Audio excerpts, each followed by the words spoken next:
MPSC गट क सेवा संयुक्त पूर्वपरीक्षा 2024चा हा पेपर आहे, जी की 1 जून 2025ला झाली होती. तर यामध्ये मला 65.50 हा माझा स्कोअर आहे आफ्टर फायनल आन्सर के. तर तो स्कोअर कशाप्रकारे मला मिळाला, कोणत्या विषयात किती मार्क्स मिळाले ते आपण बघूया. आणि माझी एक्झाम हॉलमधील स्ट्रॅटेजी काय होती. सो आम्ही कशाप्रकारे प्रश्न टॅकल केले. सोपे प्रश्न, अवघड प्रश्न, तर या सगळ्यांचं माझी स्ट्रॅटेजी नेमकी काय होती, तर ते बघूया. माझा सेट हा ए होता. सो मी कंबाईनचा पेपर सोडवताना पहिला प्रश्न ते 100 प्रश्न असं मी जातो. आणि शेवटी मॅथला मी सोडतो. जर मॅथ सुरुवातीला असतं तरी पण मी माझी स्ट्रॅटेजी असते की शेवटी सोडवायचं. परंतु सध्या तर काय ते शेवटीच येतात, त्यामुळे त्याचा काही प्रश्न येत नाही.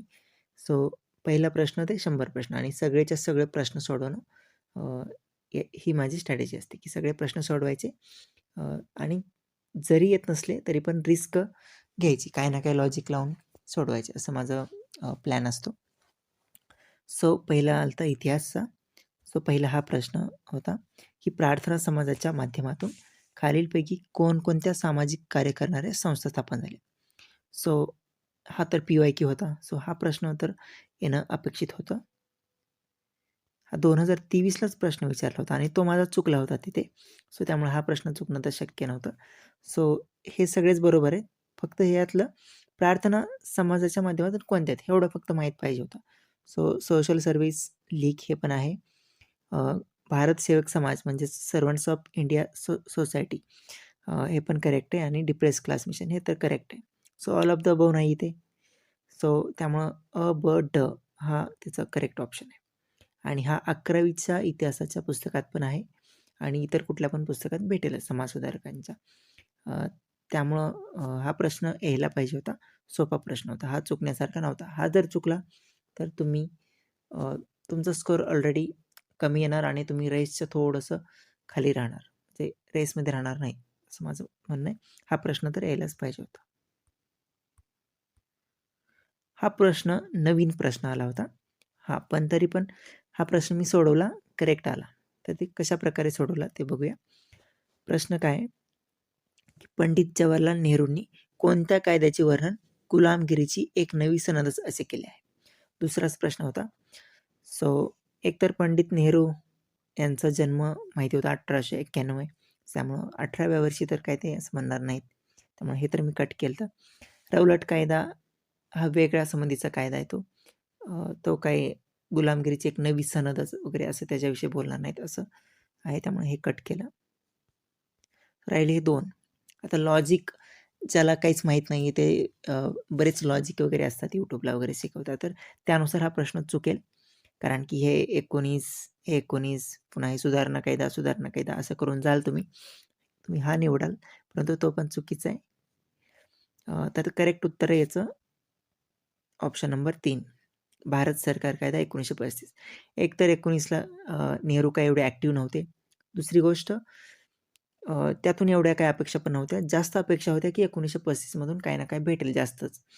त्यामध्ये प्रांतिक स्वायत्ता वगैरे भेटली होती. परंतु असं काही खास नव्हतं आणि त्याच्यावरच जास्त टीका केली जाईल आणि याच्याबद्दल वेगवेगळ्या नेत्यांनी टीका केल्या होत्या. सो जास्त शक्यता याच्याबद्दलच आहे असं मला वाटलं आणि मी तो ऑप्शन निवडला. सो भारत सरकारचा कायदा 1935 हे त्याचा ऑप्शन मी निवडला आणि तो करेक्ट होता. सो अशा प्रकारे हा प्रश्न आला. आता हा प्रश्न अनेकांचा चुकला असू शकतो. सो इथं जर चुकला तर एवढं काही नाही, कारण की हा प्रश्न अवघड होता. पण इथे जर आला करेक्ट योग्य लॉजिक लावून, तर मग ॲक्च्युली मला वाटतं थोडंसं तुम्ही बोनस, थोडंसं तुम्ही पुढे राहाल असं मला वाटते. सो हा प्रश्न, हे प्रश्न असतात जे की डिसाईड करतात की तुम्ही मेरिटमध्ये आहेत का नाही. त्यामुळे असे प्रश्न जर आले ना, आणि येऊ शकतात प्रश्न असे, फक्त थोडंसं लॉजिक म्हणजे अभ्यास तुमचा आहे ना, तो इथं कामी येणार आहे. नुसतं लॉजिकवर जायचं नाही आहे. लॉजिक हे सगळ्यात शेवटचा ऑप्शन असला पाहिजे तुमचा. आधी तुम्ही तुमचा अभ्यासाने येते का ते बघायचं. काही ना काही लिंक लागते का. आता इथे मला हे माहीत होतं की नेहरूंचं 1891. सो ॲक्च्युली ते जरी माहीत असलं जन्मवर्ष वगैरे थोडंसं तुम्हाला काय माहिती आहे प्रश्नातलं त्याला आधार बनवा आणि त्यानुसार ऑप्शनकडे अप्रोच करा असं मला वाटतंय. सो असं जर केलं तर असे मॅक्झिमम प्रश्न तुम्ही टॅकल करू शकता. सो असे अननोन प्रश्न किंवा नवीन जे येणार आहेत प्रश्न ते जर तुम्ही टॅकल केले तर डेफिनेटली तुम्हाला फायदा होऊ शकतो. तिसरा प्रश्न होता की कंपनी सरकारने आपल्या सैनिकांसाठी उपलब्ध केलेल्या एनफील्ड रायफल हाताळण्यासाठी खालीलपैकी कोणत्या शहरात प्रशिक्षणाची व्यवस्था केली आहे? सो ट्रेनिंग संबंधी होता की कुठल्या शहरामध्ये एनफील्ड रायफल त्याचं ट्रेनिंग होतं. ॲक्च्युली हा प्रश्न मला म्हणजे येत नव्हता ह्याचं उत्तर टू बी ऑनेस्ट. तर मग मी काय केलं ए, बी आणि डी असं ऑप्शन केलं आणि 4 नंबरचा मारला आणि खूप फास्ट तिथं मी डिसिजन मेकिंग असतं माझं. 10 ते 15 सेकंदात मी हे डिसाईड केलं होतं. परंतु उत्तर ते नाही आहे त्याचं. तर त्याचं ए, सी आणि डी आहे आणि मी नंतर वाचलं पण आणि इतिहासाच्या पुस्तकामध्ये आहे बऱ्याच ठिकाणी आहे हे. तर हे यायला पण पाहिजे होतं. सो असं मला वाटतंय आणि कलकत्ता आणि डमडम हे जवळ-जवळच आहेत. सो त्यामुळं त्यापैकी एक कट करायला पाहिजे होतं ॲट लिस्ट. सो तिथं थोडीशी माझी मिस्टेक झाली. सो पण ठीक आहे, हा प्रश्न सोपा नव्हताच आणि हा अवघड असल्यामुळं जास्त काही फरक पडण्यासारखं नाही जरी चुकला तरी. पण जर आला तर डेफिनेटली प्लसमध्ये राहू शकतो आपण. सो हा प्रश्न माझा चुकला होता आणि याचं आता करेक्ट उत्तर हे आहे अंबाला, सियालकोट आणि डमडम. सो म्हणजेच ए, सी, डी हे त्याचं करेक्ट उत्तर आहे. पुढचा प्रश्न कोणत्या व्हाईसरॉयच्या कालखंडात जिल्हा लोकल बोर्डची स्थापना झाली? तर हा प्रश्न अगदी सोपा आहे. ह्याला 5 सेकंदाच्या आत डायरेक्ट इथे कोलच करायचं आहे. इथे जास्त पुढचे ऑप्शन बघायचे नाही कारण हे माहीतच पाहिजे, हे पाठ पाहिजे तुमचं आणि हे डायरेक्ट आपण इथे फक्त हेच शोधायचं की लॉर्ड रिपन कुठे आहे?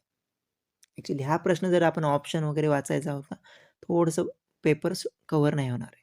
त्यामुळे डायरेक्ट लॉर्ड रिपनचा ऑप्शन बघायचा आणि मारायचा आहे. बस. हा प्रश्न इतका सोपा आहे. त्यानंतर खालीलपैकी कोणत्या आयोगाच्या शिफारसीनुसार 1883 साली दुष्काळ संहिता करण्यात आली? तर याचं तर रिचर्ड स्ट्रॅटजी आयोग हे त्याचं उत्तर आहे. हा पण PYQ बेस्ड आहे. सो हा प्रश्न पण यायला पाहिजे होता. पुढचा प्रश्न आहे सत्यशोधक जलसा या कलाप्रकाराशी पुढीलपैकी कोण संबंधित नव्हते? होते नाही, नव्हते. आता इथे अनेक जणांचे असे कीवर्ड्स ना मिस होतात. सो असे कीवर्ड्सवर लक्ष द्यायचं एक्झाममध्ये आणि एका वेळी एक प्रश्नावर फोकस असला पाहिजे तुमचा.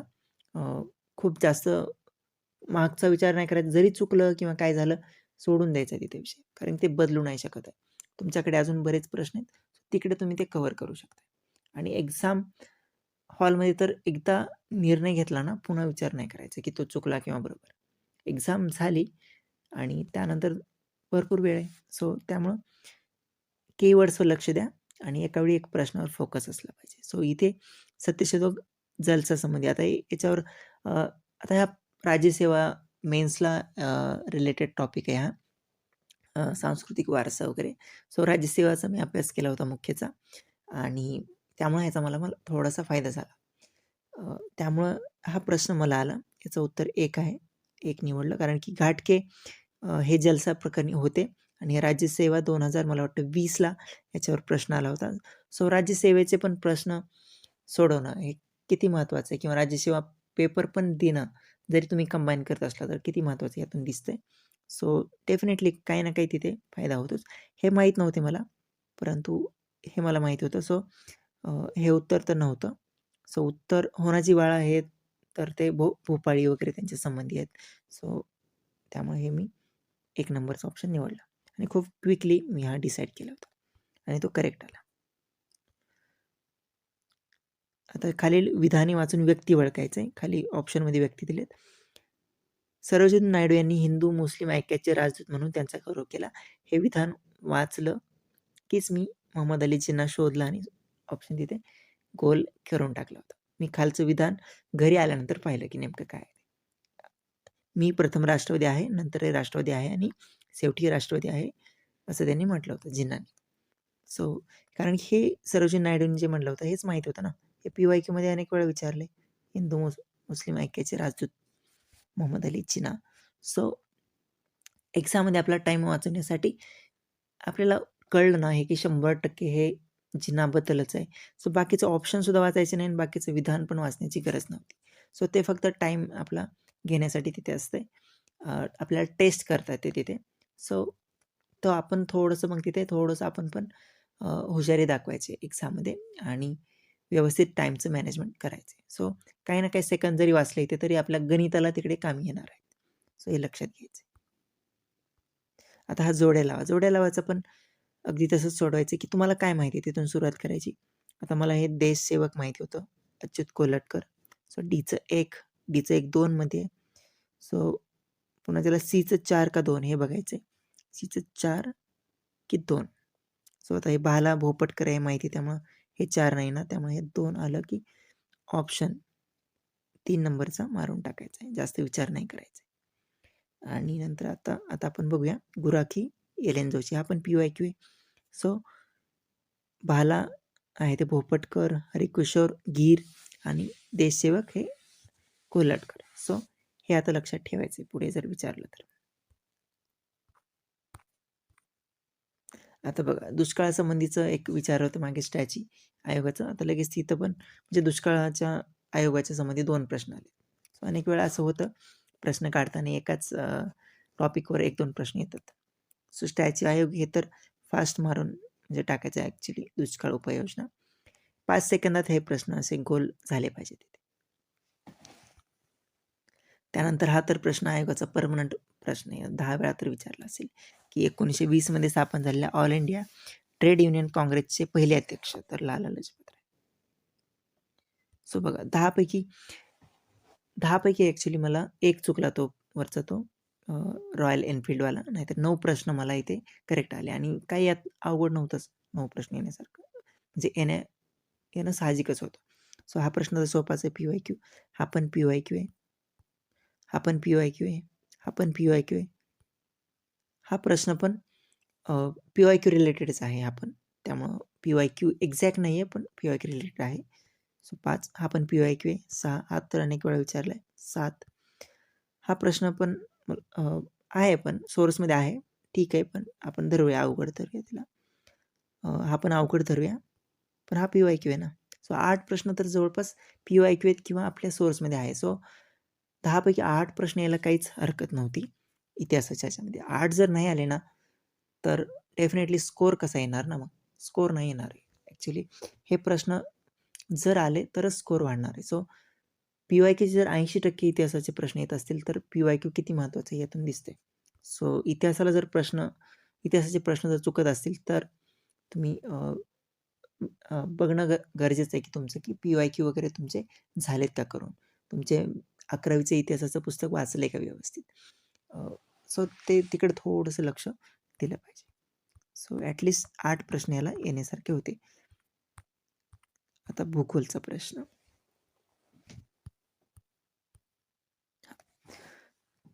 खालील विधानं विचारात घ्या. महाराष्ट्राचा अक्षवृत्तीय विस्तार रेखावृत्तीय विस्तारापेक्षा कमी आहे. ठीक आहे. हे जरी समजा कन्फ्यूज होत असेल तरी पण पुढचं विधान बघूया आपण. महाराष्ट्र राज्यातून कर्कवृत्त जाते. तर नाही आहे जात ना हे आपल्याला माहितीच आहे. सो कट करायचं ते. सो पटकन बी बरोबर नाही आहे. सो म्हणजे बी जिथे जिथे दिले बरोबर विचारले त्याने. सो हे कट करायचं. ऑप्शन ए तर करेक्ट येऊन जाते.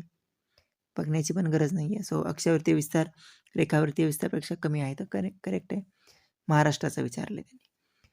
आणि त्यानंतर महाराष्ट्र पूर्व पश्चिम लांबी हे तर माहिती असतं 800 किलोमीटर बरोबर आहे आणि क्षेत्रफळ 3,07,713 चौरस किलोमीटर तर हे करेक्ट आहे. सो ACD पटकन तिथे गोल करायचा. अगदी सोपा प्रश्न आहे. PYQ आहे तो पण. पुढील पर्वत शिखरांचा उंचीनुसार उतरता क्रम लावायचा. मला वाटतं हे पण PYQ रिलेटेड आहे एक प्रश्न. पण माझा एक्झाममध्ये चुकला होता. ॲक्च्युली मला तिथे लक्षात नाही आलं कारण की फास्ट सोडवताना थोडंसं जरा तिथे गडबड झाली आणि हा चुकला होता. परंतु याचं करेक्ट आहे हा मकालू सगळ्यात उंच आहे 1 नंबरला. त्यामुळे हे 3 नंबरचं ऑप्शन करेक्ट आहे. 2 नंबरला हे अन्नपूर्णा येऊन जाईल. त्यानंतर नंदादेवी आणि बद्रीनाथ सगळ्यात शेवटी. सो पर्वतांचं क्रम आहे ना याच्यावर हे करून ठेवणं गरजेचं आहे. सो प्रश्न विचारतात त्याच्यावर भारताचं वगैरे करताना खिंडी, पर्वतरांगा, ह्या सगळं तिथं नद्या वगैरे भारतातल्या ते करणं गरजेचं आहे. त्याच्यावर प्रश्न काही ना काही येत आहेत. हा प्रश्न तर सोपाच होता. भारताची खालीलपैकी कोणत्या एका देशाची सर्वात जास्त लांब सीमा आहे? तर बांगलादेश.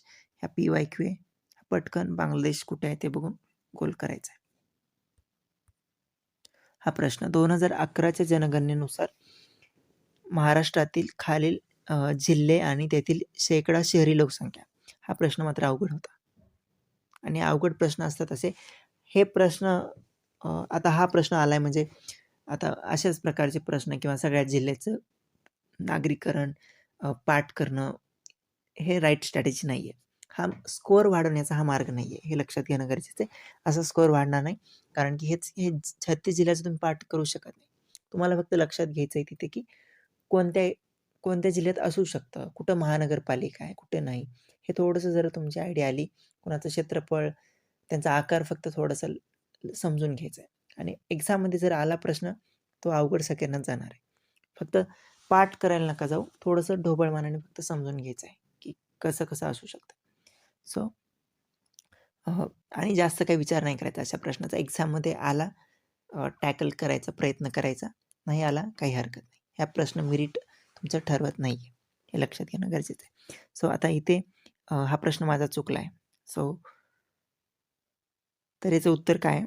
तर मी वेगळंच लॉजिक लावलं होतं काहीतरी. मी नगर म्हटलं ठीक आहे मोठा जिल्हा आहे. सो त्याचं एकचं 2 केलं होतं आणि 1 नंबरचा ऑप्शन मारला होता पटकन मी. जास्त विचार करायला टाईम पण नसतो. सो पण ह्याचं उत्तर आहे लातूरचं सगळ्यात जास्त शहरी आहे. ऑब्व्हियसली लातूरचं क्षेत्रफळ कमी आहे आणि तिथं महानगरपालिका आहे. सो म्हणजे याचा अर्थ तिथे लोकसंख्या चं जे म्हणजे नागरीकरण आहे थोडं जास्त आहे. सो त्यामुळं लातूर त्याचं उत्तर आहे डचं 1. तर 3 नंबरचा ऑप्शन करेक्ट आहे याचा. याचं अचं 4 येतं 20% नगर, बचं 3 आणि साताऱ्याचं कमी आहे. साताऱ्यात महानगरपालिका नाही आहे. आणि लातूरचं 25.47%. सो थोडंसं ज्याला जे क्लिक होईल तिथे सांगता येत नाही एक्झाममध्ये काय क्लिक होईल ते. सो जर लकीली आला करेक्ट असा तर डेफिनेटली प्लसमध्ये घेऊन जाणाराच प्रश्न आहे.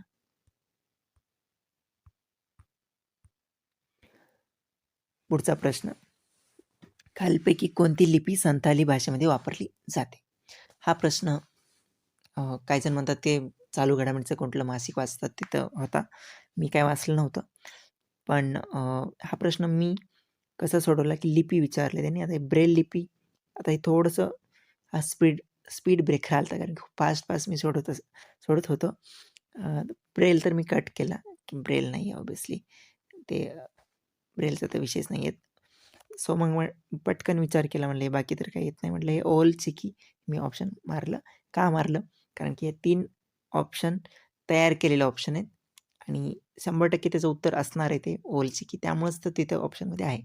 सो थोडासा वेगळा वाटला मला तो आणि ऑप्शन तयार करण्यासाठी नव्हता तो ऑप्शन. उत्तर ते होतं. बाकीचे जे ऑप्शन होते ते तयार केले. म्हणजे कधी पण ऑप्शन जेव्हा ओढून-तोडून आणले जातात ना, ते थोडेसे जरा सोपे असतात. अवघड नसतं तो शक्यतो आणि जो थोडंसं अवघड, गुंतागुंतीचं नाव असतं, किचकट, थोडंसं जरा लांब वगैरे नाव असतं, तर ते कदाचित उत्तर असण्याची शक्यता असते. त्यामुळे मी तो मारला. म्हणजे मी तर 100 सोडवायचं ठरलं होतं. त्यामुळं आता ऑप्शन मारायचाच आहे कोणता तर त्यामुळं तो मारला होता. चुकूही शकतो आणि ती रिस्क मी घेतच असतो. त्यामुळं 2 नंबरचा मी मारला आणि करेक्ट आला. सो त्यामुळे इथे मी प्लसमध्ये गेलो असं म्हणू शकतो. पुढचा प्रश्न. आता हा प्रश्न याच्यामध्ये भंडारा हे मला माहीत होतं की तलावाचा जिल्हा आहे. मी ते ह्याला जोडी लावली. सो याचं 4 आलं पण 2 ऑप्शनमध्ये होतं. त्यानंतर नंदुरबार सिटी ऑफ गेट्स त्याला हे मला माहीत होतं. पण त्याने उत्तर येत नव्हतं. आता राहिलं उदयपूर आणि नंदुरबारमध्ये. आता सिटी ऑफ लेक्स आणि यशवंतला. आता सिटी ऑफ लेक्स. आता इथे मी विचार केला नंदुरबार काही एवढी मोठी सिटी नसणार आहे. आदिवासींचा जिल्हा आहे वगैरे छोटा असणार आहे. सो सिटी ऑफ लेक्स असं मला नाही वाटत. सिटी त्याला असं असं होऊ शकत नाही असं मी विचार केला. सो म्हटलं उदयपूर असू शकतं. सो सीचं 2 बघून मी पटकन 3 नंबर गोल केला. ते यशवंत तलाव का काय ते मी बघितलंच नाही. नंतर घरी आल्यावर मी ते पाहिलं. सो ते पण करेक्ट आहे. नंदुरबारमध्ये यशवंत तलाव आहे. सो ते करेक्ट आलं होतं माझं. हा प्रश्न हा पण थोडासा ऑड क्वेश्चन आहे. हा विचारायचं म्हणून काहीतरी दिला, हा काय आपल्या सोर्समध्ये वगैरे नसतो. फॅमिन कमिशनच्या शिफारशीनुसार कृषी खात्याची स्थापना जून 1881 मध्ये केली. सो मी ह्याला म्हणजे करेक्ट धरलं होतं. आणि इथं मी ना ए आणि बी करेक्ट धरलं, सॉरी बी आणि सी मी करेक्ट धरलं बहुतेक. हे पहिलं मी रॉंग धरलं होतं. पण त्याचं ऑप्शन ए आणि सी मला वाटतं करेक्ट आहे. राईट. हे दुसरं करेक्ट रॉंग आहे, ते शिवाजीनगरला आहे. ॲक्च्युली ते मला माहीतसुद्धा होतं, पण मी म्हटलं so so I was not sure, म्हणजे 100% मी ही नव्हती, मला खात्री नव्हती, त्यामुळे मी तो निवडला. तर सो हा चुकला आहे माझा. पण त्याचं उत्तर मला वाटतं ए आणि सी आहे. ठीक आहे, पण तो अवघड प्रश्न होता आणि असे प्रश्न मेरिट नाही ठरवत. हां, आता हे जनगणनेवरचा प्रश्न असतोच एखाद दुसरा. सो जनगणना ही करणं गरजेचंच आहे. सो आता आपण जनगणना करताना आपण थोडंसं जरा ट्रेंड वगैरे लक्षात घेणं गरजेचं आहे. सुरुवातीचे आणि शेवटचे जिल्हे वगैरे ते माहीत असलं पाहिजे आणि बाकी थोडंसं ढोबळमानाने थोडंसं ट्रेंड नेमका काय आहे, कुठल्या जिल्ह्यात किंवा कुठल्या विभागात जास्त लिंग गुणोत्तर आहे किंवा साक्षरता आहे, ते थोडंसं लक्ष असलं पाहिजे. आता इथे हा प्रश्न मी कसा टॅकल केला, एक तर पहिल्याचं तर रत्नागिरी हे माहीत होतं, हे माहीतच पाहिजे 1122. सो बीचं 4 म्हटलं की 2 ऑप्शन येत आहेत. सो पहिले 2 कट होत आहेत. त्यानंतर आता सो बीचं 4 आणि पहिल्याचं 3 येऊन जातं इथे ॲटोमॅटिक. पुण्याचं 915 आणि त्यानंतर राहिलं अहिल्यानगरचं 1 का 2. सो आता आणि पुन्हा नागपूरचं 1 का 2. सो आता नागपूर हे विदर्भात आहे आणि विदर्भात लिंग गुणोत्तर हे बऱ्यापैकी चांगलं आहे. हे लक्षात घेणं गरजेचं आहे. हे जर अभ्यास केला असता थोडासा ॲनालिटिकल तर लक्षात आलं असतं. त्यामुळे हे थोडंसं माझं त्याच्यामध्ये अभ्यास होता आणि मला मी त्या दृष्टीने ते लक्षात ठेवलं होतं की विदर्भातलं लिंग गुणोत्तर चांगलं. सो मी नागपूरला मग 951 केलं. सो डीचं 2 आणि उत्तर येऊन गेलं मला ते की 3 आणि नगरचं कमी आहे. सो अशा प्रकारे तो प्रश्न मी टॅकल केला. सो हा प्रश्न मला आला करेक्ट. हा तर सोपा आहे, PYQ वगैरे आहे. याच्यामध्ये सोलापूर उजनी माहिती असतं आपल्याला. त्यानंतर हे भिरा आहे ते रायगडमध्ये. सीचं 2. सो सीचं 2 आलं, हे जरी माहीत असलं तरी पण ऑप्शन 4 आपण टिक करू शकतो आरामात. सो बाकी आपण बघून घेऊ शकतो की बीचं 1 म्हणजे कन्हेर सातारा, सीचं 2 रायगड भिरा, सांगली सांगली कुठे गेलं, सांगलीचं 3 वारणा. सो अशा प्रकारे आता लक्षात ठेवू शकतो जर पुढे आला तर. हा पण सोपाच प्रश्न होता आणि हा पण सोपा होता मासेमारी बंदराचा. हा पण सगळ्यांचा करेक्ट येणं गरजेचं आहे. सो विजयदुर्ग, सिंधुदुर्ग, रत्नागिरी, दाभोळ, माही, मुंबई आणि डहाणू, पालघर. अगदी सोपा प्रश्न. सो भूगोलला 10 पैकी मला 7 करेक्ट आले. So 7 out of 10. So average चालते, खूप जास्त नव्हते आले आणि मला वाटतं 7 प्रश्न तर सगळ्यांचेच यायला पाहिजे होते, चुकण्यासारखं नव्हतं. थोडंसं अवघड होतं म्हणेल मी. हा 1-2 प्रश्न तर सोपेच होता. हा प्रश्न पण यायला पाहिजे होता. तेवढा अभ्यास तर पाहिजेच. हा अवघड होता. 3 हा पण सोपा होता. 4 हा ठीक आहे.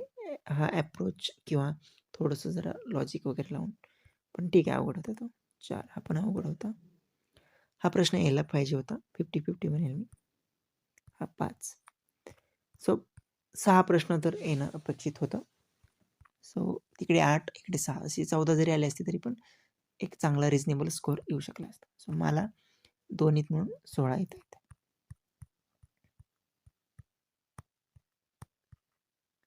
आता इकॉनॉमीचे प्रश्न बघूया. महाराष्ट्र सहकारी अधिनियम 1960 नुसार खालीलपैकी कोणते सहकारी संस्थांचे अंकेक्षण करण्याचा उद्देश नाही, हे लक्षात घेण्याचं. उद्देश आहे नाही म्हटलं, उद्देश नाही आहे. ओके. आता अंकेक्षण म्हणजे जर समजलं नसेल तर मग खाली लगेच पाहायचं की ऑडिट.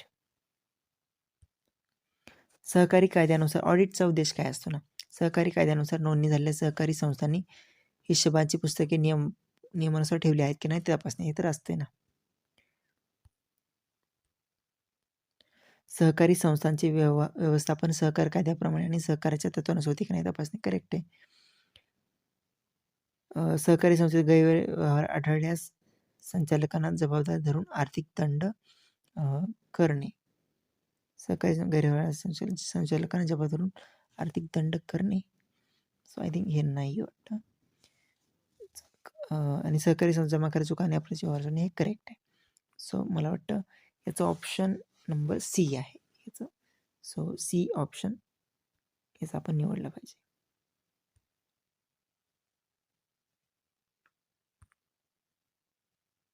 दंड करणे वगैरे हे काम नाही, त्यांचं काम फक्त शोधणं वगैरे हे असू शकतं. सो आणि हे करेक्ट आलं. सो असं ऑप्शन तिथं मोस्ट करेक्ट आपण निवडला पाहिजे. पुढचा प्रश्न, महाराष्ट्राची आर्थिक पाहणी सन 2023-24 नुसार राज्याच्या स्वतःच्या कर महसुलात कशाच्या म्हणजे कुठल्या कराचा सर्वाधिक हिस्सा आहे? तर हे तर GST आपल्याला माहिती असतं, दररोज न्यूजमध्ये आपण नेहमी पाहतो. सो वस्तू आणि सेवा कर आणि करेक्ट आलं तर माझं. हा प्रश्न पण अनेक वेळा आला, ह्या जोड्याला वाचा. IDBIचं माहिती असतं आपल्याला 1964. सो बीचं एक आलं की बायचं ऑप्शन 2मध्ये दिसते ते पटकन क्लिक करायचं, बाकी वाचायची पण गरज नाही. हा पण आता लक्षात ठेवूया आपण की IFCI म्हणजे 1948, त्यानंतर सीचं 4 1955, राष्ट्रीय लघु उद्योग महामंडळ आणि डीचं 3 राष्ट्रीय औद्योगिक विकास महामंडळ. सो हे लक्षात ठेवायचं आहे. अनेक वेळा प्रश्न विचारला. हा प्रश्न पण थोडासा ऑड होता, हा माझा चुकला प्रश्न. भारत रोजगार अहवाल 2024 संबंधी प्रश्न होता. हा अहवाल 1 मार्च 2024ला प्रसिद्ध झाला. हा अहवाल ILO आणि मानवी विकासासाठी संस्थांनी संयुक्तपणे तयार केला. मला वाटतं हे पहिले दोन्ही पण करेक्ट आहेत बहुतेक. हा माझा चुकला होता प्रश्न. अहवालात वेगाने बदलणाऱ्या तंत्रज्ञानामुळे प्रकाश टाकण्यात आला आहे. आय थिंक यात मला वाटतं बी आणि सी करेक्ट आहे की बहुतेक. सो हे बघून की ॲक्च्युली हा माझा चुकला होता प्रश्न एक्झॅक्टली. हां, पुढचा प्रश्न, महाराष्ट्राच्या आर्थिक पाहणी 2023-24 नुसार सेंद्रिय शेती उत्पादनात अखिल भारतात महाराष्ट्र राज्य 27% हिस्साचं, हे मला वाटतं इकॉनॉमिक सर्वेतला घेतला त्यांनी. तर हे दुसरा क्रमांक आहे. आणि हा मला आलता कारण की हा राज्यसेवेला पण प्रश्न विचारला होता असाच. सो राज्यसेवा मुख्यला, त्यामुळे हा आला होता मला. पुढचा प्रश्न, रिझर्व्ह बँक ऑफ इंडियाची स्थापना 1935ला करण्यात आली. करेक्ट आहे. 14 बँकांचे, भारतातील प्रमुख 14 बँकांचे जुलै 1959ला राष्ट्रीयकरण करण्यात आले. एक्झॅक्टली तो रॉंग आहे ते, 1969 आहे. सो ते रॉंग केलं, त्यामुळे बी जर रॉंग केलं मी, राहतात सी आणि डी. सो हे बघण्याची पण गरज नाही, ते तर करेक्टच आहे. So option A, C, D हे येऊन जात आहे. सो बघूया ते आता काय आहे ते. जुलै 1955ला स्टेट बँक ऑफ इंडियाची स्थापना करण्यात आली. करेक्ट आहे. आणि रिझर्व्ह बँकेचं मुख्यालय ऑब्व्हियसली मुंबईत आहे. हा तर सोपा होता प्रश्न. हा प्रश्न थोडासा वेगळा प्रकारचा प्रश्न आहे, पण तरी पण हा प्रश्न माझा करेक्ट आला. तर कसा आला ते बघूया आणि मी काय लॉजिक लावलं होतं. राष्ट्रीय उत्पन्नाच्या हिशोबासाठी 1993-94 ऐवजी CSAद्वारे खालीलपैकी कोणत्या सुधारित वर्षाचा वापर केला होता? तर राष्ट्रीय उत्पन्नाचं जे मोजमाप करतो, तर बेस इयर जे धरलं जातं, तर ते कोणतं होतं? 1993-94 नंतर कुठलं त्यांनी निवडलं होतं? तर ऑब्व्हियसली लगेच पुढचं वर्ष तर निवडणार नाहीत, 4-5 वर्षाचा जर गॅप राहतो. सो त्यामुळे हे कट करून टाकलं मी A नंबरचं, त्यामुळे हे तर कटलं. सो आता राहिलं 97, 98, 99, 2000 आणि 2000 ते 2001. 2 तर ऑप्शन असं एकखट्टे असू शकत नाही ना, बी आणि सी, त्यामुळे बी कटला. एक तर राहिला आता बी आणि राहिलं सी. सो हे तर कटलं ना ऑलरेडी, हे तर नाही आहेच कुठे. सो 97, 98 का 99, 2000. सो त्यामुळं मी म्हटलं एकदमच 4 वर्षाचं नाही, ॲटलीस्ट 5-6 वर्षाचा जर गॅप असेल, त्यामुळं मी सी नंबरचं निवडलं आणि 4 नंबरचं हे करून टाकलं. सो मी असं लॉजिक लावलं की ॲटलीस्ट 5-6 वर्ष असतील. सो पण तरी पण 2मध्येच चान्स घेतलेला आहे मी. कोणतंही करेक्ट येऊ शकलं असतं. सो हे करेक्ट आलं लकीली माझं. सो थोडंसं जरा काही ना काही लॉजिक लावायचं आहे. आपण आता आता पण सध्या 2022-23 मला वाटतं ते निवडलं जाणार आहे वर्ष. सो असं सतत बदलत राहतात हे राष्ट्रीय उत्पन्नाच्या हिशोबाचे बेस इयर्स. सो ते थोडंसं अंदाज येतो आपल्याला की किती वर्षाचा गॅप असू शकतो. सो त्यानुसार मी ते सोडवलेलं आहे. पुढचा प्रश्न, गुंतवणूकदार आणि उद्योजकांना राज्यात व्यवसाय करण्यासाठी अधिक पूरक परिसंस्था विकसित करण्याच्या उद्देशाने महाराष्ट्र शासनाने जुलै 2023 मध्ये कोणता कायदा लागू केला? तर हे मैत्री आहे ते उद्योगासंबंधीचं आणि हे अनेक वेळा करंटमध्ये आपण वाचत असतो. सो हे तर सोपंच होतं.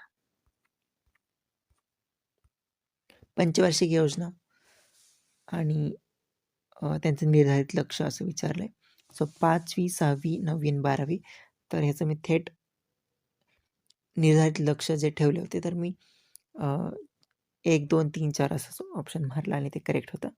सो इथं पाठ नव्हतं मला, पण म्हटलं हे आता 5, 6, 9, 12 असं गेले तर लक्ष पण वाढलेलीच असणार असं मी विचार केला एक कॉमन. सो करेक्ट आलं ते.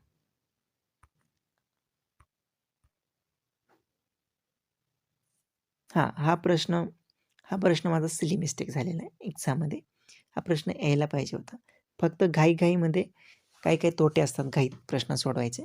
खूप घाई होती मला आणि आता 30 प्रश्न होता. 30 प्रश्न मी जवळपास मला वाटतं 10 ते 12 मिनिटातच एवढे प्रश्न सोडवले होते आणि इतका फास्ट सोडवताना मग कधी-कधी अशा चुका पण होऊ शकतात. तरी ते वरीलपैकी सर्व मी पटकन पूर्ण वाचायच्या आधीच मारून टाकलं. काय म्हटलं हे? काय होता प्रश्न? खालीलपैकी कोणत्या विधाने लेखापालनाच्या फायद्यासंबंधित योग्य आहेत? लेखापालन म्हणजे अकाउंटिंग. सर्व आर्थिक व्यवहाराच्या नियमित नोंदी झालेल्या असल्यामुळे ही माहिती भविष्यकाळात संदर्भासाठी वापरता येते. बरोबर आहे. हिशोब केला वगैरे त्याचा रेकॉर्ड ठेवला तर भविष्यात वापरता येतेच. हे करेक्ट आहे. पुरावा म्हणून देखील वापरता येते. करेक्ट आहे. स्मरणशक्तीवर अवलंबून राहण्याची गरज नाही. बरोबर आहे. आणि आर्थिक व्यवहार नियंत्रण ठेवणे शक्य होते असं पाहिजे. पण इथं आहे की शक्य होत नाही. कसं आहे ना, शक्य होतं ना आर्थिक व्यवहारात आणि कॉमन सेन्स आहे. करेक्ट रॉंग पाहिजे. ABC हे करेक्ट येतं आहे. येऊ शकलं असतं. हा 1 मार्क मी इथे घालवला घाईघाईमध्ये. 1 मार्क तर गेलाच पण -1.25 इथं मला नुकसान झालं. सो ठीक आहे. परंतु फास्ट सोडवल्यामुळं पुढे मला गणिताला थोडंसं टाईम भेटला. खरं तर गणितात बी माझी काही प्रॅक्टिस नव्हती. कारण की राज्यसेवा मुख्य देऊन आलो मी 2 दिवसात आणि 2 दिवसात ऑब्व्हियसली शक्य नव्हतं. कारण की मेंटॅलिटीच नव्हती तसं काही अभ्यास करण्याची आणि त्यामुळे मी थेट दिलं होतं. हां, पण टाईम भेटल्यामुळं थोडंसं मला ॲटलीस्ट रिझनिंग तरी व्यवस्थित सोडवता आलं. पुढचा प्रश्न, तेलबिया आणि कडधान्य उत्पादक शेतकऱ्यांना सुरक्षितता पुरवण्यासाठी शासन कोणती योजना राबवित आहे? तर या ठिकाणी आता इथे आहे ना, तेलबिया आणि कडधान्य उत्पादक शेतकऱ्यांना सुरक्षितता पुरवायची. ओके. आता शाश्वत कृषी सिंचनाचा सिंचन वगैरे डायरेक्टली रिलेटेड नाही आहे तेलबिया आणि कडधान्य उत्पादकांसाठी. ते सगळ्यांसाठीच असू शकतं ना. सो हे स्पेसिफिक त्यांच्यासाठी दिलं आहे. किसान क्रेडिट योजना काय असं काही स्पेसिफिक नाही आहे कुठल्यासाठी. पोषण मिशन नाही. लॉजिकल आहे ना, हे इलिमिनेट होतात सगळेच आणि हे अन्नदाता आहे संरक्षण अभियान ह्याच्यामध्ये संरक्षण पण दिलं आहे. सो याच्यावरून पण एक हिंट भेटते. सो हेच करेक्ट उत्तर आहे आणि हेच मी निवडलं होतं. सो असे प्रश्न थोडंसं इथे हिंट असते काही ना काही त्याचा विचार करायचा आहे. पुढचा प्रश्न हा बजेट संबंधीचा आहे. भारत सरकारच्या 2024-25 अर्थसंकल्पातील प्रमुख बाबींच्या खर्चाच्या संदर्भात खाली विधान विचारात घ्या. शिक्षणावरील खर्चापेक्षा ऊर्जेवरील खर्च जास्त आहे. तर आय थिंक करेक्ट आहे ते. आणि शिक्षणावरील खर्चापेक्षा आरोग्यावर खर्च कमी आहे. तर आय थिंक रॉंग आहे. ॲक्च्युअली मला हे माहीत नव्हतं. त्यामुळे मी ए, बी करेक्ट केलं होतं आणि ते रॉंग होतं. मला वाटतं याचं दोन्हीपैकी एक विधान मला वाटतं वरचं करेक्ट आहे बहुतेक. सो नेमकं कोणतं आहे ते तुम्ही बघून घ्या. पण हा प्रश्न असे प्रश्न रिपीट नाही होणार आहे मला असं वाटतंय. पण बघून घ्या नक्कीच. पुढचा प्रश्न. भारतीय लेखा व परीक्षणासाठी सर्वोच्च संस्था कोणती आहे? तर इथं सोपं आहे. कॅग आहे. Controller and auditor general of India. तर हे पटकन इथं जास्त वेळ न घालवता इथे क्लिक करायचं. पुढचा प्रश्न. भारतातील मृत्यूदर कमी होण्याची खालीलपैकी कोणती कारणे? मृत्यूदर कमी झालाय तर महामारीवर ऑब्व्हियसली नियंत्रण आलंय. याला अभ्यास करण्याची पण गरज नाही आहे. हे लॉजिकली गोष्टी आहेत. मलेरिया आणि क्षयरोगाच्या घटनांमध्ये घट, शिक्षणाचा विस्तार आणि साक्षरतेतील वाढ. 3 ऑप्शन यातले करेक्ट आहेत. कारण की 3 दिलेत खाली. एकत्र कुटुंब पद्धतीमुळं असं काही नाही आहे. एकत्र कुटुंब पद्धतीचा काही संबंध नाही आहे. तर मोस्ट करेक्ट हे 3 आहेत. शिक्षणाचा विस्तार झाला आहे, साक्षरता झाली आहे. सो ऑब्व्हियसली दवाखान्यात जाऊ शकतात. शिक्षणाचा विस्तार झाल्यामुळं सुशिक्षित झालेत लोकं. सो त्याचा म्हणजे मृत्यूदर कमी होण्याचा कुठं ना कुठं फायदा होतोय. आणि मलेरिया आणि क्षयरोगांच्या घटनांमध्ये पण घट झाली. सो ए, बी आणि डी याचं उत्तर आहे. पुढचा प्रश्न. केंद्र शासनाकडून प्राप्त होणारी अनुदाने हा महसुली जमिनीचा एक प्रमुख घटक आहे. खालीलपैकी कोणत्या अनुदानाचा त्यात समावेश होतो? तर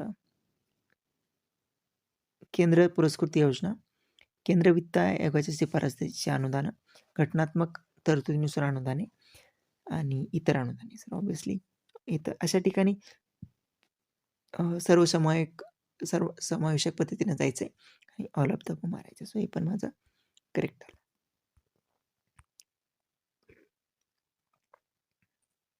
सो मला इकॉनॉमिक्समध्ये माझे किती करेक्ट आले? सो 1, 2, 3, 4 हा चुकला सिली मिस्टेक. 5, 6, 7, 8, 9, 10, 11 आणि 12 प्रश्न माझे करेक्ट आले. सो आणि येण्यासारखे होते. हा तर सोपा होता. 1, 2 हा 3 येण्यासारखा होता आरामात. हा अवघड होता. ठीक आहे. हा ठीक आहे. अवघड म्हणेल मी. पण हा 4 तरी येऊ शकत होता आरामात. हा ठीक आहे. अवघड होता. हा पण सोपा होता. 5, 6 सोपा होता. 7 ऑब्व्हियसली माझा सिली मिस्टेक झालाय. पण तुमचा येऊ शकला असता. 7, 8 हा अवघड होता. 9, 10, 11. 11 प्रश्न तर येण्यासारखे होतेच. सो 11 तर तुम्हाला आलेच पाहिजेत. 11 जर आले तर ॲटलीस्ट तुम्ही तुमचा एक चांगला स्कोअर येऊ शकतो. सो इथे माझे 12 आले होते. सो त्यामुळे थोडंसं मला वाटतं 1-2 प्रश्न माझे ते एक सिली मिस्टेक झाली होती. पण तरी पण 2 प्रश्न थोडे अवघड आल्यामुळं कव्हर झालं. हां, आता करंट 2024च्या गट बचं खूप अवघड होतं. तेवढं अवघड गट कला नव्हतं. सो पहिलं त्या करंटमधला पहिला प्रश्न आणि ओव्हरऑल 36वा की सप्टेंबर 2024मध्ये भारताच्या राष्ट्रपतींनी महाराष्ट्रातील लातूर जिल्ह्यातील कोणत्या तालुक्यात उद्घाटन केलं आहे विश्वशांती बुद्ध विहारचं? हे मला माहीत नव्हतं. करंट मी काहीच केलं नव्हतं. कारण की ऑब्व्हियसली राज्यसेवा मेन्सला करंट वगैरे नसतं असलं काही. त्यामुळे मी ते केलं नव्हतं. सो याचं उत्तर मी काहीतरी वेगळंच निलंगा वगैरे मारलं होतं. उत्तर उदगीर आहे. उदगीर त्याचं उत्तर होतं. सो हा प्रश्न माझा चुकला होता. भारतातील पहिले लव्हेंडर फार्म. आता हे काय फक्त हा मला वाटतं खूप दिवसापासून चर्चेत होतं आणि अनेक वेळा न्यूजमध्ये येत होतं. त्यामुळं हे तर यायलाच पाहिजे होतं. जम्मू काश्मीर त्याचं उत्तर आहे. कोणत्या कंपनीनं अलीकडेच तिच्या सोलर फ्लोअर मिल या नावाचे पेटंट मिळाले? हे मला माहीत नव्हतं. मी किर्लोस्कर बंधू मारलं होतं ऑप्शन. पण उत्तर आहे शक्ती पंप. तर हा पण चुकला होता माझा. 19वी नामची शिखर परिषद कुठे आयोजित केली होती? हे राज्यसेवेचा सिलेबसचा भाग होता. त्यामुळे मी केलं होतं हे. सो त्यामुळे हे मला आलं होतं ऑप्शन. कंपाला युगंड. येस, तिथेच होतं. सो हा प्रश्न त्यामुळे आला. मला वाटतं बोनस त्यामुळे मला थोडंसं प्लस पॉईंट इथे भेटलाय. हा अवघड होता. करंट केला असेल तर मला वाटतं येऊ शकला असता, परंतु अवघडच कॅटेगरीतला होता प्रश्न. पुढीलपैकी कोणत्या अभ्यासाची प्रसिद्ध अभ्यासक रणजित गुहा हे संबंधित आहेत? कुठल्या अभ्यासाशी? तर ऑब्व्हियसली हे माझं MA हिस्ट्रीमध्ये मी काही काळ केलं होतं. सो त्यामुळं मला हे थोडंसं माहिती होतं. त्यामुळे थोडंसं इथे पण मला प्लस पॉईंट भेटला. सो सबअल्टर्न स्टडीशी ते संबंधित होते. सो पटकन मी ते मारलं होतं. सो अवघडच होतं. मला माहीत नाही ते करंटमध्ये चर्चेत असेल, त्यामुळे ते आलं होतं. सो त्यामुळं पण मला करंटचा अभ्यास जरी नव्हता, तरी वेगवेगळ्या कारणामुळे ह्या गोष्टी मला माहीत होत्या. हां, हे प्रश्न मी वाचलं होतं, की 75व्या प्रजासत्ताक दिनाच्या पूर्वसंध्येला राष्ट्रपतींनी किती पुरस्कारांना मान्यता दिली? पद्म पुरस्कारांना. पद्म पुरस्कारावर कायम प्रश्न विचारला जातोय. सो पद्म पुरस्कार तर खूप महत्त्वाचे आहेत. आपण इकडे-तिकडे वेगवेगळ्या गोष्टी करत असतो करंटच्या, तर अशा मेन गोष्टीवरच प्रश्न आयोग विचारते. सो त्यामुळे त्या नादात मेन प्रश्नच आपले चुकतात. जे की खूप महत्त्वाचं असते. खूप ठळक गोष्टी असतात त्या. खूप साऱ्या बारीक-सारीक हजार गोष्टी करण्यापेक्षा काही महत्त्वाच्या जर आपण काही लिमिटेडच गोष्टी जर केल्या ना करंटच्या, तरी पण मार्क्स भेटतात. सो याचं उत्तर 132 आहे. ऑस्ट्रेलियन ओपन टेनिस स्पर्धा 2024 मध्ये अनुक्रमे पुरुष आणि महिला एकेरीचं हे जानिक सिन्नर आणि अरिना सबालेंका आहे. सर आता इथे माहीत नाही तर तुम्ही ते 3 ठिकाणी जानिक सिन्नर आहे, सो त्यानुसार निवडू शकता. परंतु तरी पण कन्फ्युजन होऊ शकतं. आता इथे काही जास्त काही स्कोप नाही आहे. सो हे माहीतच पाहिजे तुम्हाला. ॲटलीस्ट महिला कोण आहे हे माहीत पाहिजे. सेरेना विलियम्स सध्या चर्चेत नाही आहे जास्त काही. सो अरिना सबालेंका हे त्याचं उत्तर आहे. कोणत्या संस्थेने संयुक्तपणे PhD विद्यार्थीसाठी आणि संशोधकांसाठी बीम रेन हा उपक्रम सुरू केला आहे? तर मी ते 2 नंबरचा निवडला होता. ऑप्शन आय थिंक नाही सॉरी मी 3 नंबरचा निवडला होता. म्हटलं ते बिमस्टेक आणि मिनिस्टी असं केलं होतं मी. परंतु त्याचं उत्तर हे 2 नंबरचं आहे. आता काही जण असं म्हणू शकतात लॉजिकने, पण लॉजिक तर बीम असं पण येऊ शकतं. सो कसं लॉजिक तुम्ही तिथे करताय त्यावर डिपेंड आहे. कधी-कधी फायदा होऊ शकतो, कधी तोटा होऊ शकतो. सो माझा हा प्रश्न चुकला होता. मला वाटतं त्याचं करेक्ट 2 नंबरचं उत्तर करेक्ट आहे. 2024च्या पॅरिस ऑलिम्पिक स्पर्धेत भारतीय संघाचे मुख्य प्रायोजक कोण होते? सो बघा पॅरिस ऑलिम्पिकवर प्रश्न वेगळ्या प्रकारे विचारला यांनी. तर या ठिकाणी मला माहीत नव्हतं. मी म्हणलं सगळ्यांनाच आपण स्पॉन्सर आहेत असं गृहीत धरूया आणि सगळ्यांचं ऑप्शन मारूया आणि ते करेक्ट निघालं ऑप्शन. अनेक वेळा खूपच म्हणजे माहीत नसल्यावर मग कोणतं निवडायचं आणि कोणतं नाही ते कन्फ्युजन होतं. सो त्यामुळे मी हे सगळं मारलं होतं आणि ते मला थोडासा फायदा झाला. हां, हे मला माहिती होतं. हे पण राज्यसेवा मुख्यसाठी मी केलं होतं सायन्स अँड टेकमध्ये. हे 2024चा रसायनशास्त्रातील नोबेल कुणाला देण्यात आला? तर ते उत्तर आहे डेव्हिड बेकर, टेमिस हसाबिस आणि जॉन जम्पर. नोव्हेंबर 2024 अखेर ADBचे अध्यक्ष कोण आहेत? सो याचं पण मला माहीत नव्हतं. सो म्हटलं कोणतं तरी मारायचे. सो मग 1 नंबरचं का नाही? सो म्हणून मी हे मारलं होतं. मासा चुकू असाकावा आणि ते करेक्ट आलं. सो थोडंसं काही प्रश्नात लक पण आहे, पण काही प्रश्न ऑब्व्हियसली चुकले पण आहेत. सो आणि खूप फास्ट मी हे निवडलेले त्या गोष्टी. लोकपालचे अध्यक्ष हे तर अगदी सोपं आहे आणि माहीतच पाहिजे. अजय खानविलकर. पॅरिस येथील 2024च्या ऑलिम्पिक खेळामध्ये ऑलिम्पिकवर 2 प्रश्न आले पॅरिस ऑलिम्पिक. सो किती महत्त्वाच्या गोष्टी आहेत ना ह्या. पॅरिस ऑलिम्पिक, पद्म पुरस्कार, लोकपाल म्हणजे याच्यावरच प्रश्न विचारतायत आणि आपण खूप सारं बारीक-सारीक काही ना काही करत असतो. सो हे हे यातून लक्षात घ्यायचं की कोणत्या गोष्टीवर फोकस द्यायचा. तर पॅरिस ऑलिम्पिकमध्ये कोणत्या देशाने 20 गोल्ड हे थोडं डीप आहे, पण तरी पण महत्त्वाच्या गोष्टींचं थोडंसं डीपमध्ये करायला काहीच हरकत नाही. कोणत्या देशाने 20 गोल्ड, 12 सिल्वर आणि 13 ब्रॉन्झ जिंकलेले आहेत? तर त्याचं उत्तर जपान आहे. हा चुकला होता माझा प्रश्न, कारण ते लक्षात नव्हतं माझ्या. हां, तर दरवर्षी राष्ट्रीय मतदार दिन 25 जानेवारी. हे पण हे पण माहीत पाहिजे. हे अगदी सोपं आहे आणि दिनविषयावर आजकाल प्रश्न विचारत आहे. कोणत्या क्षेत्राशी स्विच दिल्ली हे अभियान जोडलेलं आहे? तर स्विच म्हणजे बदलणे. तर आता खाजगी शाळापासून सरकारी शाळेकडे वळणे, हे एकदमच तयार केलं ऑप्शन त्यांनी.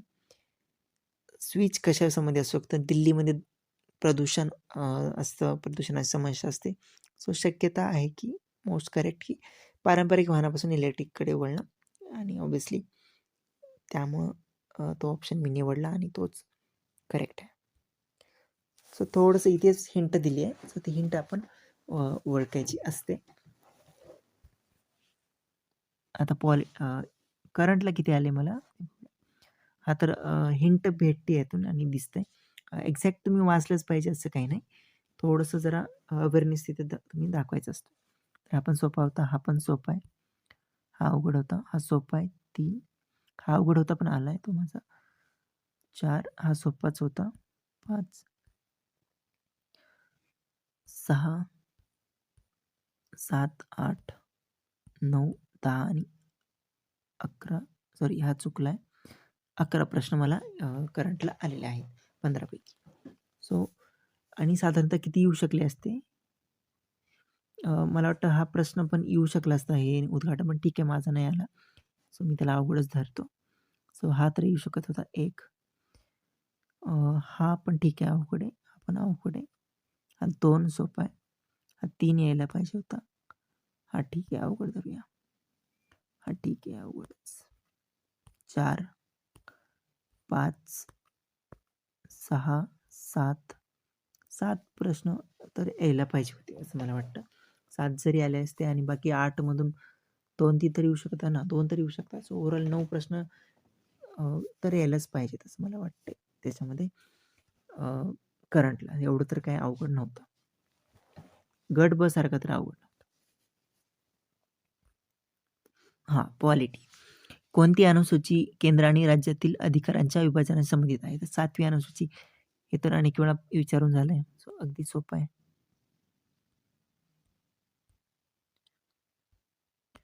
पुढचा प्रश्न की आंबेडकरांनी कोणत्या कलमाला भारतीय राज्यघटनेचे हृदय आणि आत्मा म्हटलंय? अगदी सोपं आहे. अनेक वेळा विचारलंय. कलम 32 आणि खूप फास्ट म्हणजे एकदम हे तर अगदी म्हणजे 5 ते 10 सेकंदात तुमचं ते तिथं गोल करून झालं पाहिजे. हा प्रश्न माझा चुकला. थोडंसं इथे मी कलमाच्या बाबतीत कन्फ्युजन झालं होतं माझं. 58 मध्ये वर्णन केलंय त्याच्यामध्ये जरा. सो ते करेक्ट आहे. क्वालिफिकेशन आहे त्यात इंग्लिशमध्ये थोडंसं वाचलं असतं तर कळलं असतं. आणि महाभियोग तर करेक्ट आहे. महाभियोगचं कलम आहे 61.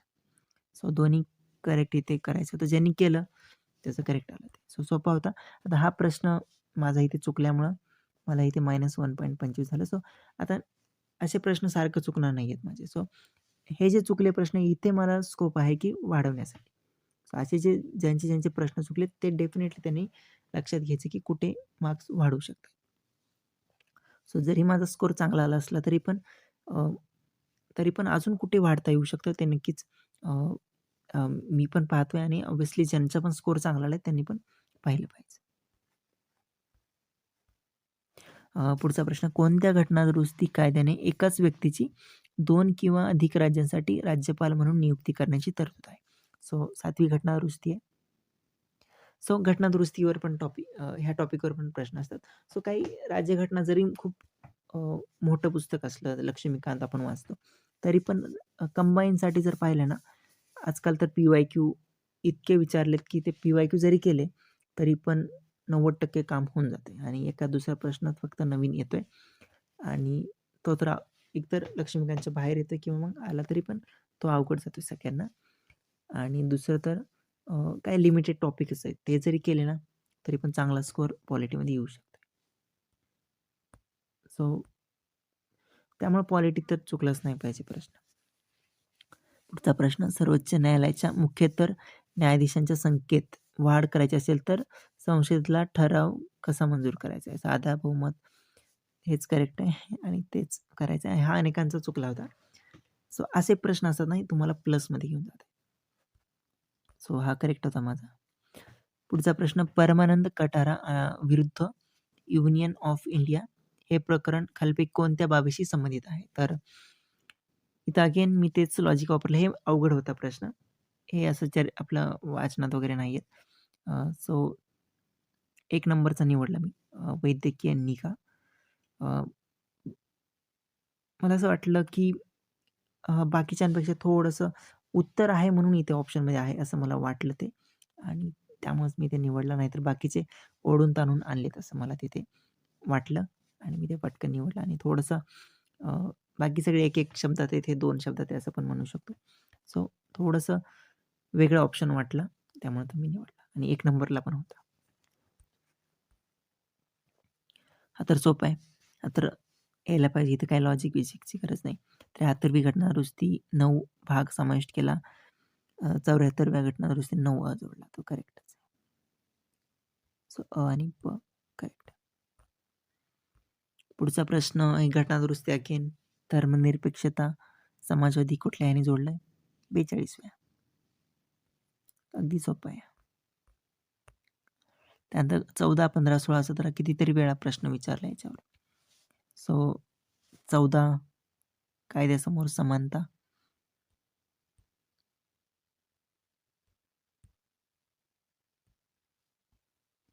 15 राज्य, धर्म, वंश, जात, लिंग, जन्मस्थान याच्यावरून भेदभाव नाही करणार.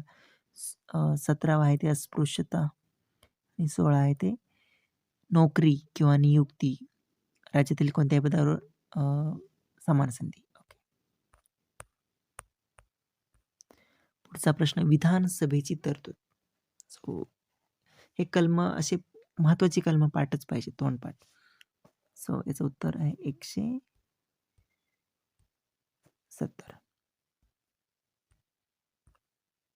कॅबिनेट मिशनचे कोण सदस्य नव्हते? हिस्ट्रीमध्ये पण विचारतात. सो कोण-कोण होते ते माहीत पाहिजे. स्टॅफर्ड क्रिप्स होतं का? होता. क्रिप्स मिशन एक वेगळं होतं. ते एकच होतं ते एकटाच. स्टॅफर्ड क्रिप्स ह्या कॅबिनेट मिशनमध्ये होता. सॉरी लॉर्ड पॅथिक लॉरेन्स होता आणि अलेक्झांडर होता. विल्यम वूड हे नव्हता. 243 ई मध्ये 5 वर्ष कुठून मोजतात? तर ते पहिलं बैठकपासून मोजतात. सो हा प्रश्न होता.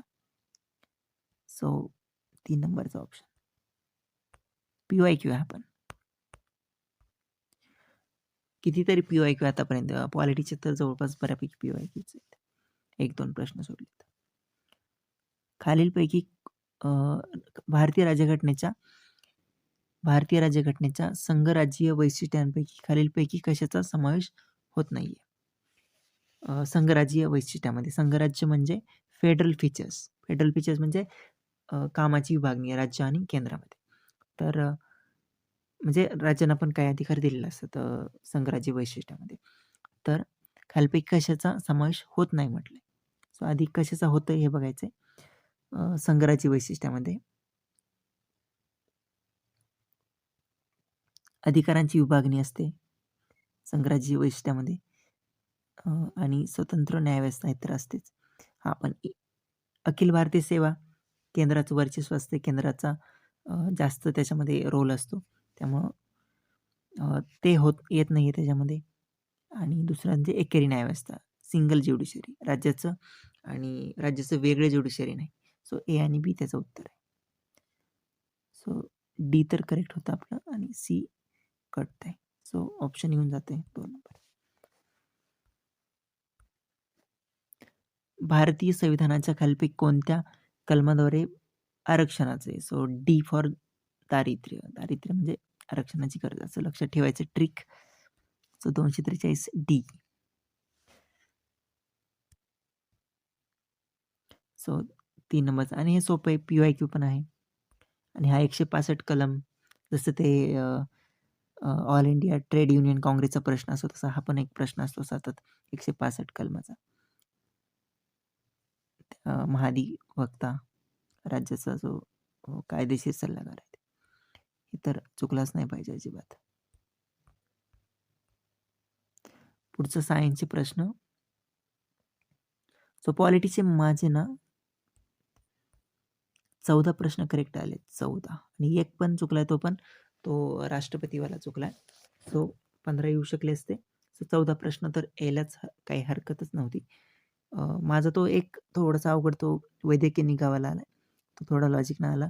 त्यामुळे कव्हर झाल्या गोष्टी. सो 14 तर यायलाच पाहिजे त्याच्यामध्ये प्रश्न. कोणाला पण आले पाहिजे आणि एवढे तर ज्यांनी 2-3-4 वर्ष अभ्यास केलाय त्यांना तर आरामात यायलाच पाहिजेत एवढे प्रश्न. जर येत नसतील तर PYQ तुम्ही एकतर नीट केले नाहीत किंवा मग तुम्ही व्यवस्थित तुमचा अजून पाया म्हणजे थोडंसं कच्चा आहे म्हणेल मी किंवा मग तुमच्या एक्झाममध्ये चुकाच होत आहेत. हेच कारण असू शकतं.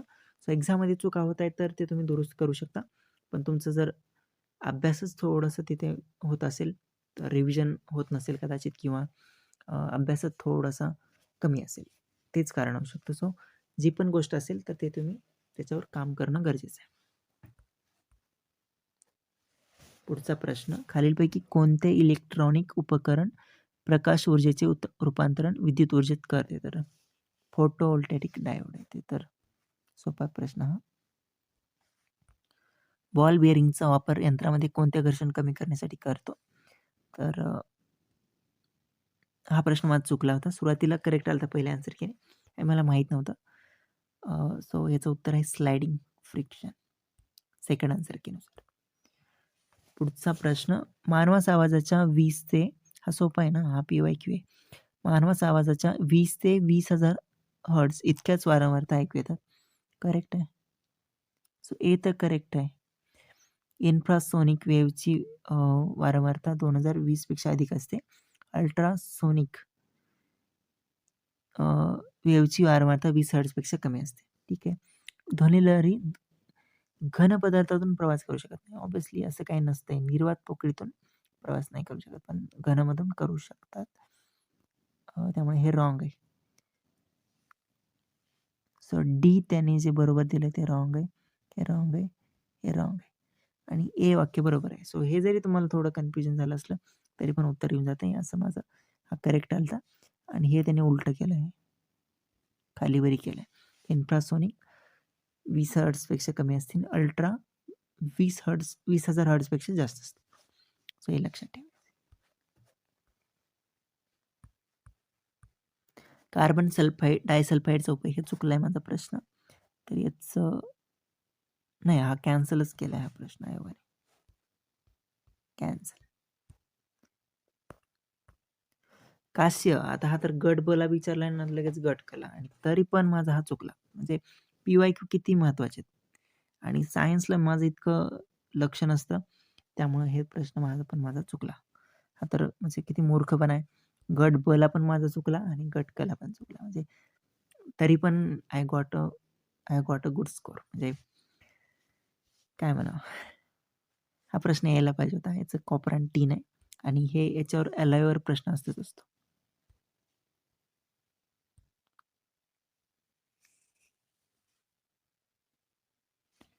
असो. खालीलपैकी सर्वात मोठा डायपोल मोमेंट हे 2 नंबरचा आहे. हा पण चुकलाय माझा प्रश्न. तर अवघडच होता. ठीक आहे. हा पण चुकलाय जोड्या लावाचा. याचं उत्तर 4 नंबरचं आहे वाटतं. डीचं 1 पलंगातील कीटक ढेकून म्हणजेच हेमिप्टेरा. सीचं 4 हायमेनोप्टेरा मधमाशी. बीचं 3 गनाथोपडेलिडा लीच आणि हे गांडूळ ओपिस्टोपोरा. सो ऑर्डर अवघड होता. सो जोड्या लावत होत तरी पण चुकला. मी ते काहीतरी वेगळंच लॉजिक लावून ते गेलो मी, परंतु इथं काही लॉजिक मला वाटतं लॉजिक खास काही काम करत नाही, त्यामुळे हा चुकला प्रश्न. हा प्रश्न हा पण चुकलाय माझा प्रश्न. पेट्रोमायझोनमध्ये कशाद्वारे अँटिकोअग्युलंट स्रवले जातात? लाळ ग्रंथी उत्तर आहे. मी काहीतरी वेगळंच केलं. म्हणजे लगातार आता सायन्सचे बरेच प्रश्न चुकलेले आहेत माझे. सो म्हणजे एकतर अवघड होते प्लस अभ्यास पण माझा नव्हता. सो त्यामुळे हे चुका झाल्या. हां. त्यानंतर कांगारू हे तर आता लॉजिक आहे. पक्षी तर नाहीच. उभयचर बी नाही आहे माहिती आहे. हा किती सोपा प्रश्न आहे. रेप्टिलिया पण नाही. मॅमलिया येऊन जातं उत्तरेचं. हा अगदी सोपा प्रश्न आहे. हा कोणालाही आला पाहिजे हा प्रश्न. सायन्स जरी असलं तरी. सो इतका सोपा आहे. हा प्रश्न तर यायलाच पाहिजे. मॅमलिया. जैविक खतामुळे हा प्रश्न पण अगदी सोपा आहे. जैविक खतामुळे मातीतील पोषण तत्वाचे समृद्धीकरण होते. सो ऑब्व्हियसली जैविक खतं त्यामुळे तर म्हणतात ना ते वापरा. सुपीकता कमी होते किंवा ॲसिडिटी वाढते. हे कारण म्हणजे म्हणजे एकदमच म्हणजे ऑप्शन इतके सोपे आहेत ऑप्शन की म्हणजे हा प्रश्न यायलाच पाहिजे. हा प्रश्न चुकलाय माझा. हा PYQ हा पण यायला पाहिजे होता पण चुकलाय. भुईमुगावरील टीका रोग कशामुळे होतो? तो कोणामुळे होतो? सर्कोस्पोरा त्याचं उत्तर आहे. हा चुकला माझा. ब्रायोफाइट्स उभयचर हा राज्यसेवेला आत्ता विचारला होता 24ला. तर इथं करेक्ट आहे. पाण्याची आवश्यकता असते पुनरुत्पन्नासाठी करेक्ट आहे. त्यांना मुलाब असतात ते पण करेक्ट आहे. राईझोपस त्यांचं उदाहरण आहे. सो हे रॉंग आहे. त्यामुळे हे चुकीचं आहे आणि हे करेक्ट आलं होतं मला. त्यानंतर हे तोंडावाटे घेतली जाणारी पोलिओलस कोणत्या प्रयोगशाळेत केली जाते? सो मी जास्तीत जास्त ऑप्शनला मी घेऊन गेलो आणि ABC त्याचं उत्तर करेक्ट मारलं होतं. आणि करेक्ट होतं ते की Haffkine bio pharmaceuticals corporation limited, Panacea आणि बायोमेड. सो हे तिन्ही पण ऑप्शन करेक्ट. ज्या परस्पर संबंधामध्ये एका प्रजातीला फायदा होतो आणि दुसऱ्याला हानी पोहोचत नाही तर त्याला म्हणतात कॉमेन्सलिझम. तर हे पण PYQ नाही वाटतं पण हा प्रश्न असतो आपलं म्हणजे अनेक वेळा अनेक परीक्षेत विचारलाय आणि हे आहे आपल्या पुस्तकांमध्ये. सो हे सोपंच होतं.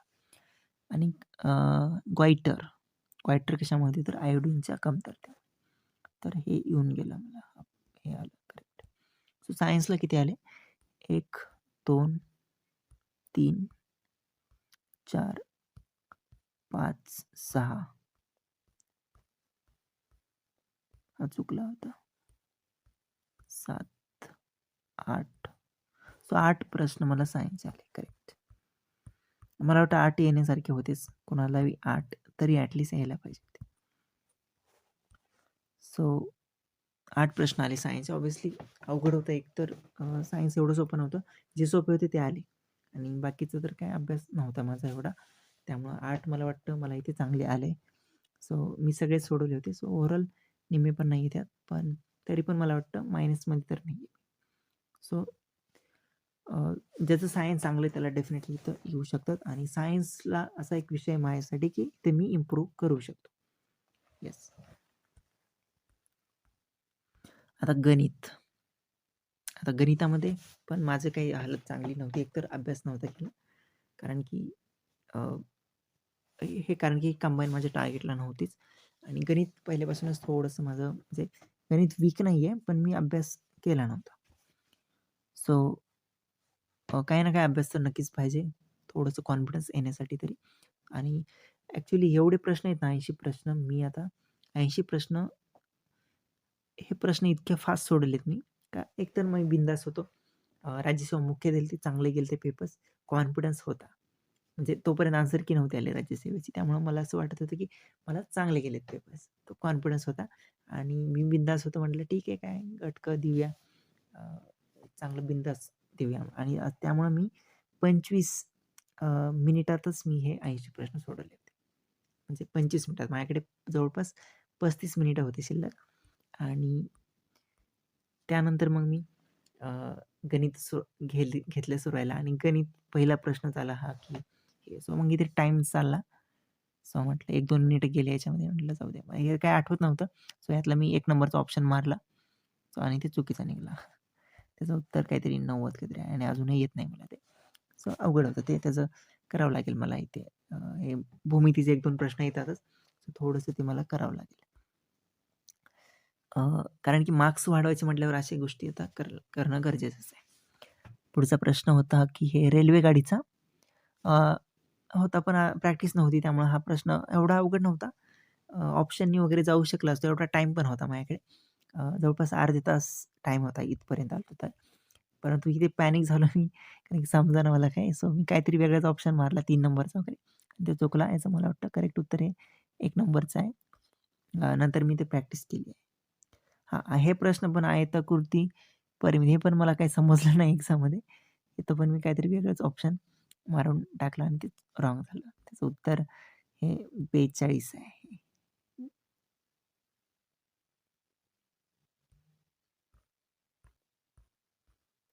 हां, हे प्रश्नात पण मी टाईम घेतला आणि म्हटलं हे बाकीचं हे थोडंसं वेगळं वाटलं ऑप्शन. ते ट्रिक वापरली मी त्यामुळं आणि हा पण चुकला माझा. सो म्हणजे आतापर्यंत एकही प्रश्न आला नाही. हां, इथे मात्र थोडंसं आला मला हा प्रश्न सोपा होता.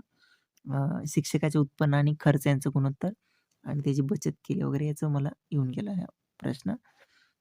तर मासिक उत्पन्न काहीतरी याचं सो हा आलता मला. मला वाटतं याचं काहीतरी 16,500 वगैरे असं काहीतरी असेल त्याचं उत्तर. पण आलता मला प्रश्न. ते नक्कीच तुम्ही सोडवा प्रश्न आणि तुमच्या जर अशा चुका झाल्या असतील इथे मॅथला वगैरे, मॅथला अनेकांचे थोडंसं जे पण कंबाईन टार्गेट करतायत ना, कंबाईन जर पास व्हायचे ना, तर मॅथला तुम्हाला चांगला स्कोर आला पाहिजे. तुम्ही प्रॅक्टिस केलीच पाहिजे आणि शेवटचे काही दिवस तर डेली प्रॅक्टिस केली पाहिजे असं मला वाटतं. आणि ऑब्व्हियसली मी सुद्धा आता माझं कंबाईन टार्गेट असल्यामुळे मी आता मॅथ हा माझ्यासाठी स्कोप आहे की मला तिथे स्कोर वाढवता येऊ शकतो. सो त्यामुळे मी आता मॅथला टार्गेट करतोय. सो हा प्रश्न आलता मला. हा प्रश्न असं एवढा अवघड नव्हता, पण तरी पण एक्झाममध्ये मी चुकवला. काहीतरी वेगळाच ऑप्शन मारलाय. मला वाटतं 2 नंबरचा मारला होता वाटतं. त्याचं 1 नंबरचं करेक्ट आहे बहुतेक. हा पण प्रश्न सरासरीचा पण हा पण मी चुकवला होता. हा पण चुकवला होता. सो म्हणजे मॅथला खूपच मला मार्क्स आलते आणि हा काळकामचा मात्र आलता मला हा प्रश्न. आणि हा पण आलता. ॲक्चुअली सोडले नव्हते एवढे काही खास, पण ऑप्शन मी जे निवडले ते करेक्ट आलते. टाईम होता आणि तरी पण मला याचा उपयोग करता येत नव्हता. कारण की गणिताची प्रॅक्टिस नव्हती आणि हे पण आलं नव्हतं मला कॅलेंडरचं. सो 3 आले फक्त मॅथला मला प्रश्न. सो मॅथ्समध्ये मला वाटतं थोडी जरी प्रॅक्टिस असती तर अजून 3-4 प्रश्न येऊ शकले असते. सो मॅथमध्ये मला 3 आले आउट ऑफ 10. म्हणजे मॅथमध्ये मला आता पुढे जर मला वाढवायचा स्कोर तर मॅथमध्ये मला चांगला स्कोप आहे. रिझनिंगचं ना? हां, रिझनिंगला मात्र टाईम होता. मॅथ्सचं मला काही सुचना झालं होतं त्यामुळे मी पण फास्ट जरा मारले तिथे आणि इकडे जरा टाईम शिल्लक होता. सो मग आता इथे मला थोडंसं मग इथल्या इथं डोकं लावता येत होतं. टाईम पण होता आणि त्यानंतर मग हे बघितलं मी हे 70 काय म्हटलं आलं लक्षात हे बेरीज केलेली आहे आणि हे पटकन मग मी मला वाटतं हे 22 नंबरचं 22 आहे ते 20-22 आणि 18-13 सो तसं करून ते म्हणजे 70 बेरीज येते ते असं काहीतरी आहे ते.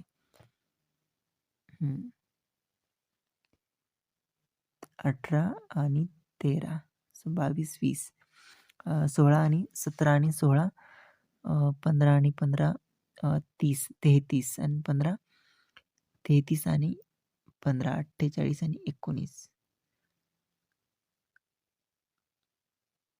68 67 नाही 19 15 34 34 34 आणि 17 68 हां.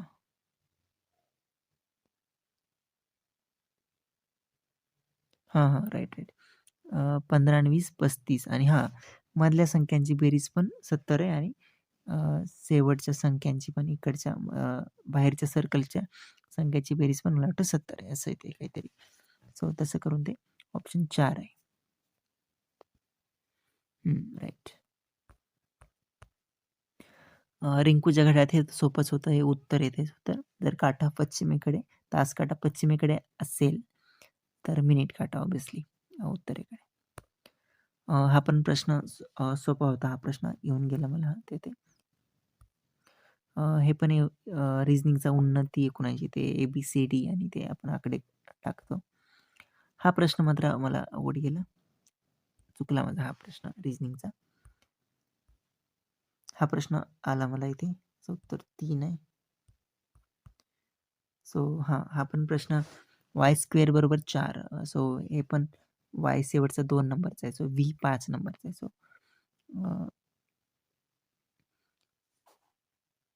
25 त्याचं उत्तर आहे. हे येऊन गेलं एकदम फास्ट याचं उत्तर आलं मला. आणि हे तर काय रिझनिंगचे हे असले प्रश्न तर अनेक वेळा सोडवलेले आहेत. त्यामुळं हे असं येऊन गेलं आहे. आणि सर लॉजिक थोडं जरी अभ्यास जरी नसला आणि टाईम असला एक्झाममध्ये तर हे सुटायला काही अवघड नव्हतं हे. त्यामुळे ते टाईम होता. त्यामुळे असे प्रश्न येऊन गेले मला. जे की एक्झाममध्ये मी डोकं लावू शकू असं. त्यामुळे थोडंसं मला रिझनिंगला मला चांगला फायदा झाला. सो रिलेशनचा पण हा प्रश्न अवघड नव्हता. तो पण येऊन गेला. सो रिझनिंगला मला 10 पैकी 9 क्वेश्चन करेक्ट आले. एक चुकला तो. सो म्हणजे आणि ओव्हरऑल मॅथला मला 20 पैकी 12 करेक्ट आले. 20 पैकी आणि म्हणजे ओव्हरऑल म्हणजे मॅथला मला जास्त काही मार्क्स नाही भेटले. सो ओव्हरऑल माझे जे 100 पैकी 73 प्रश्न करेक्ट होते.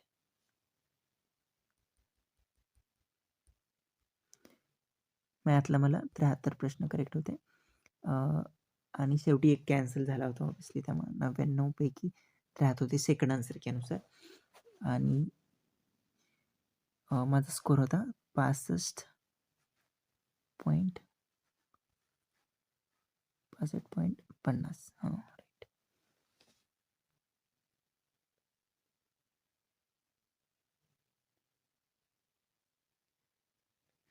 राईट.